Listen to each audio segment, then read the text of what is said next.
High end luxury కార్ల దందాలో దర్యాప్తు speed పెంచింది డైరెక్టరేట్ ఆఫ్ రెవెన్యూ ఇంటెలిజెన్స్. ఈ కేసులో హైదరాబాద్ బిజినెస్ మ్యాన్ బర్షద్ ఖాన్ పఠాన్ ను డిఆర్ఐ అరెస్టు చేసింది. హైదరాబాద్ లో 8 హై ఎండ్ లగ్జరీ కార్లు అమ్మినట్లు కేసు పెట్టారు. 7 కోట్ల కస్టమ్ డ్యూటీ ఎగ్గొట్టినట్టు పఠాన్ పై డిఆర్ఐ కేసు నమోదు చేసింది.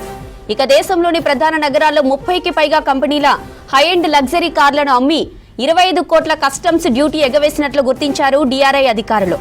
హై ఎండ్ కార్లను కొన్న వాళ్ళ వివరాలు ఇవ్వాలని హైదరాబాద్ రిజిస్ట్రేషన్ అధికారులను కోరినట్లు తెలుస్తోంది. ఇక ఇదే విషయానికి సంబంధించిన మరిన్ని డీటెయిల్స్ ధనరాజ్ లైవ్ లో అందిస్తారు. ధనరాజ్, హై ఎండ్ లగ్జరీ కార్ల దందాపై అప్డేట్స్ ఏంటి? జ్యోతి, హైదరాబాద్లో హై ఎండ్ సంబంధించినటువంటి కార్లకు సంబంధించినటువంటి స్కామ్లో డిఆర్ఐకి సంబంధించినటువంటి బృందం దర్యాప్తు వేగవంతంగా కొనసాగిస్తుంది. ఈ క్రమంలో చూసినట్టయితే దేశవ్యాప్తంగా ఉన్నటువంటి అంటే హైదరాబాద్తో పాటుగాను పూణే, ఢిల్లీ, ముంబై, బెంగళూరు వంటి ప్రాంతాలను కేంద్రంగా చేసుకొని ఈ హై ఎండ్ సంబంధించిన కార్ల అమ్మకాలలో కస్టమ్స్ డ్యూటీని 50% తగ్గించి రకరకాల అంటే హై ప్రొఫైల్కి సంబంధించిన వ్యక్తులకు వాళ్ళు అమ్ముతూ కూడా పెద్ద ఎత్తున డిఆర్ఐ ఈ విషయాన్ని గుర్తించడం జరిగింది. ఈ క్రమంలోనే హైదరాబాద్లో ఉన్నటువంటి బర్షద్ ఖాన్ పఠాన్ను అరెస్ట్ చేసిన తర్వాత కొన్ని ఆసక్తికరమైనటువంటి విషయాలు కూడా వెలుగు చూడడం జరుగుతుంది. మొత్తం మీద చూసినట్టయితే ఈ యూకే కావచ్చు, జపాన్ వంటి ప్రాంతాల నుంచి పెద్ద ఎత్తున ఇంపోర్టెడ్ సంబంధించినటువంటి కార్లు అంటే హై ఎండ్ సంబంధించినటువంటి లగ్జరీ కార్లన్నింటిని కూడా ఇటు అంటే మొత్తం భారతదేశంలో ఉన్నటువంటి పోర్టుల ద్వారా కూడా కస్టమ్ వాల్యూను 50% తగ్గించి ఆ తర్వాత ఆ కార్లన్నింటిని కూడా శ్రీలంక, దుబాయ్ వంటి ప్రాంతాలకు తీసుకెళ్ళి అక్కడ మోడిఫికేషన్ చేస్తారు.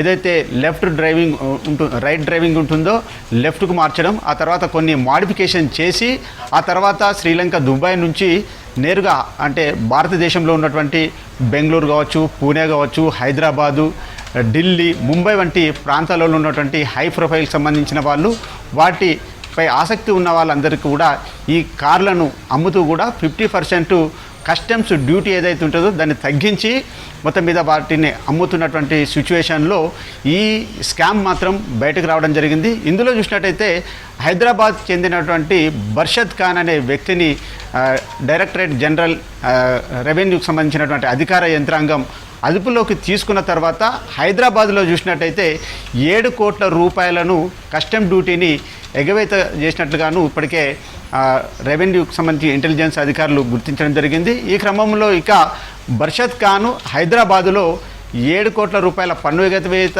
వేశారు. అదేవిధంగా 8 మందికి ఈ హై ఎండ్కి సంబంధించినటువంటి కార్లను అమ్మారు.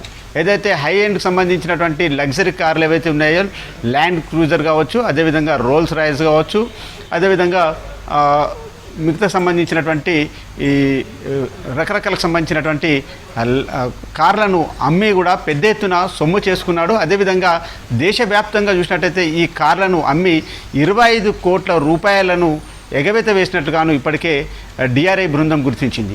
అయితే హైదరాబాద్లో చూసినట్టయితే ఈ 8 కార్లు ఎవరెవరు కొన్నారు, అదేవిధంగా దీన్ని ఎక్కడ రిజిస్ట్రేషన్ చేసుకున్నారనే విషయాలపైన కూడా ఇప్పటికే రిజిస్ట్రేషన్ సంబంధించినటువంటి ఆఫీసు కూడా ఈ అధికార బృందం డిఆర్ఐ బృందం ఒక లేఖ రాయడం జరిగింది. మొత్తం మీద ఈ హై ఎండ్ సంబంధించిన కార్లు ఎవరు కొన్నారు, ఎక్కడి నుంచి కొన్నారు, వాటికి సంబంధించిన వివరాలు కావాలని డిఆర్ఐ సంబంధించినటువంటి బృందము ఇప్పటికే రిజిస్ట్రేషన్ శాఖకు ఒక లేఖను రాసింది. దానిపైన ఆరా తీస్తున్నారు. ఈ క్రమంలోనే మరోవైపున చూసినట్టయితే ఎన్ఫోర్స్మెంట్ డైరెక్టరేట్ కూడా మొత్తం ఈ కస్టమ్ సంబంధించినటువంటి డ్యూటీని అంటే 50% తగ్గించి దేశవ్యాప్తంగా 25 కోట్ల రూపాయల ట్యాక్స్ ఎగవేత వేయడం కావచ్చు. అదేవిధంగా హైదరాబాద్లో చూసినట్టయితే 7 కోట్ల రూపాయల ఈ కస్టమ్ డ్యూటీని ఎగవేత చేసినటువంటి క్రమంలో ఇందులో ఎవరెవరు ఉన్నారు, ఎవరెవరు కొనుగోలు చేశారు, దీనికి సంబంధించినటువంటి హై ప్రొఫైల్ ఉన్న వాళ్ళల్లో కొంతమంది పొలిటికల్ లీడర్లు ఉన్నట్టు తెలుస్తున్నది, బిజినెస్ మ్యాన్లు ఉండొచ్చు, కొంత సినీ పరిశ్రమకు చెందినటువంటి ప్రముఖులు కూడా ఇందులో ఉన్నట్లుగా ఇప్పటికీ ఒక అంచనాకు వస్తుంది.